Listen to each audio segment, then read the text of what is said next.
여러분, 만약에 말이죠. 복잡한 수학 계산을 싹 건너뛰고 정답으로 바로 갈 수 있는 비밀 알고리즘 같은 게 있다면 어떨 것 같으세요? 오늘 바로 그 엄청난 도구, 대칭성에 대해서 한번 파헤쳐 보겠습니다. 네, 바로 이 알고리즘이요. 이게 있으면 함수의 핵심 특징을 그냥 딱 보고 알 수 있게 되고요. 어떨 때는 아예 계산 자체가 필요 없어지게 만들어요. 진짜 수학에서 가장 강력한 지름길 중 하나라고 할 수 있죠. 그리고 그 지름길의 이름이 뭐냐? 바로 대칭성입니다.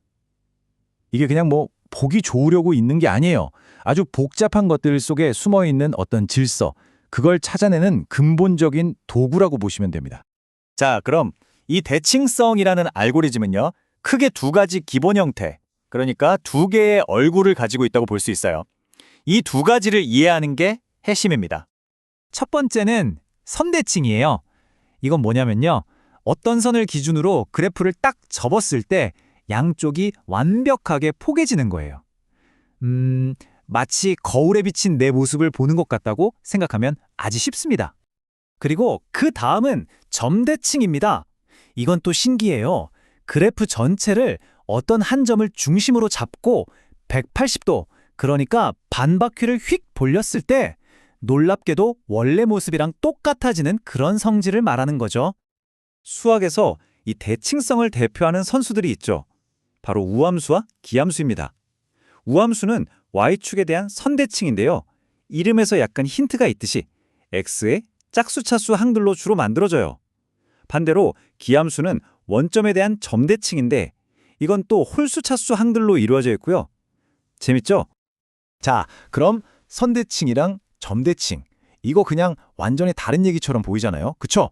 근데 여기서 미적분학이 등장하면서 이 둘 사이에 아주 예상치 못한 다리를 놓아줍니다. 그 다리가 뭐냐? 바로 미분입니다. 이 미분이라는 도구가요. 한쪽 대칭성을 다른 쪽 대칭성으로 변신시키는 거의 마법 같은 일을 해냅니다. 예를 한번 들어볼게요. y축 대칭인 대표적인 우함수 y는 x제곱 있죠? 이걸 미분하면 어떻게 될까요? 바로 y는 2x가 되는데 이건 원점의 대칭인 기함수예요. 근데 더 놀라운 건 반대도 된다는 겁니다. 기함수를 적분하면 우함수가 돼요. 그러니까 이 둘은 계속해서 서로를 변신시키는 그런 관계인 거죠. 자, 그럼 이런 성질들을 아는 게 그래서 실전에서 이게 얼마나 강력한 힘을 발휘하는지 한번 보시죠. 한마디로 말해서 계산이라는 과정을 아예 없애버리는 슈퍼파워를 줍니다. 특히 생각만 해도 머리 아픈 그 적분 문제 있잖아요. 그 복잡한 미로 같은 적분 문제를 풀 때 이 대칭성은 출구로 바로 직행하는 비밀 통로, 거의 치트키나 다름없습니다. 자, 상상해보세요. 딱 봐도 복잡해 보이는 어떤 기함수가 있어요. sin x나 x 3승 같은 거예요. 이걸 마이너스 10부터 플러스 10까지처럼 원점을 기준으로 양쪽이 똑같은 구간에서 정적분을 해야 하는 상황이에요. 이거 계산할 필요가 있을까요? 없습니다. 왜냐하면 음수 쪽 넓이랑 양수 쪽 넓이가 모양은 똑같은데 부호만 반대라서 서로 완벽하게 상쇄돼 버리거든요.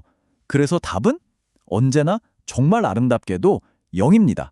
계산이 아예 필요가 없는 거죠. 와, 진짜 대단하죠? 근데 이런 놀라운 효율성이 단순히 수학 문제 푸는 데서 끝나지 않습니다.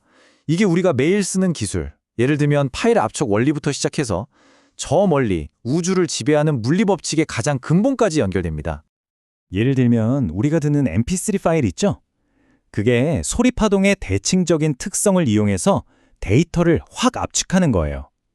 그리고 또 수능에서 제일 어렵다는 킬러 문항들 있잖아요. 거기서 대칭성 하나만 딱 발견하면 계산량이 막 10분의 1로 줄어들기도 합니다. 이처럼 대칭성은 복잡한 걸 아주 단순하게 만드는 마법의 열쇠 같은 거죠. 하지만 대칭성의 가장 깊고 심오한 비밀은요, 물리학자 에미 뇌터라는 분에 의해서 밝혀졌습니다.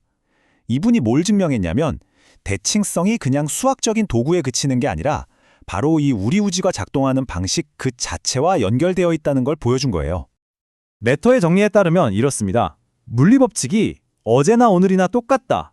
즉, 시간에 대해 대칭적이다 라는 이 사실 때문에 바로 그 유명한 에너지 보존 법칙이 성립하는 겁니다. 그리고 또 물리법칙이 여기 서울에서나 저기 뉴욕에서나 똑같다. 즉, 공간에 대해 대칭적이다 라는 사실 때문에 운동량 보존 법칙이 성립하는 거고요. 정말 대단하지 않나요? 자, 그럼 결론적으로 우리가 어떤 함수의 대칭성을 찾는다는 건 도대체 뭘 하고 있는 걸까요? 그건 바로 그 함수의 핵심적인 정체성, 그 본질을 찾고 있는 겁니다. 다시 말해서 함수의 모든 형태와 움직임을 딱 결정짓는 단 하나의 기준점, 바로 그 함수의 중심을 찾고 있는 과정이라고 할 수 있습니다. 이렇게 한번 정리해 볼 수 있겠네요. 선대칭이 완벽한 균형의 상태를 보여준다면 점대칭은 완벽한 회전의 흐름을 보여주는 거죠. 결국 이 대칭성이라는 숨겨진 알고리즘을 이해하게 되면 겉보기엔 혼란스럽고 복잡해 보이는 세상 속에서도 아름다운 질서를 발견할 수 있게 됩니다. 자, 이제 이 새로운 눈을 가지게 된 여러분은 다음에 어떤 근본적인 질서를 찾아내 보시겠어요? 지금까지 들어주셔서 정말 감사합니다.